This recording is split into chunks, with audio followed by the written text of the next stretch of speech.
Hello viewers, welcome to Kalirikkurichi cinema. இந்த வீடியோவில் நம்ம யாரை பற்றி பார்க்க போகிறோம் பார்த்தீங்கன்னா, நடிகை வரலட்சுமி சரத்குமாரை பற்றி தாங்க. நடிகை வரலட்சுமி சரத்குமார் 2012ஆம் ஆண்டு தமிழில் முதல்ல திரைப்படத்தில் நடிக்க ஆரம்பிச்சிருக்கிறாங்க.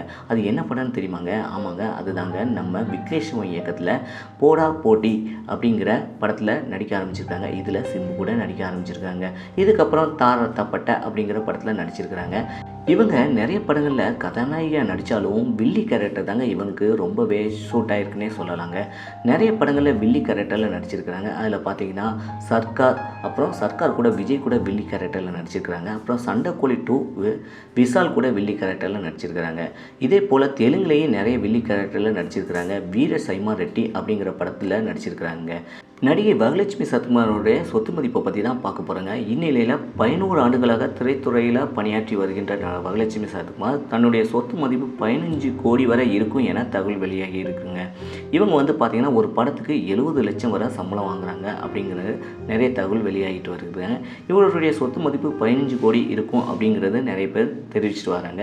இதை பற்றி என்ன நினைக்கிறீங்க அப்படிங்கிறத மறக்காமல் கமெண்ட் செக்ஷனில் கமெண்ட் பண்ணுங்கள். இதே போல் சினிமா தகவல் தெரிஞ்சுக்கிட்ட கலிரிக்குறிச்சி சினிமா சப்ஸ்கிரைப் பண்ணுங்கள். கூடவே இருக்கிற பெல் ஐக்கானை மறக்காமல் கிளிக் பண்ணுங்கள். தேங்க்ஸ் ஃபார் வாட்சிங்.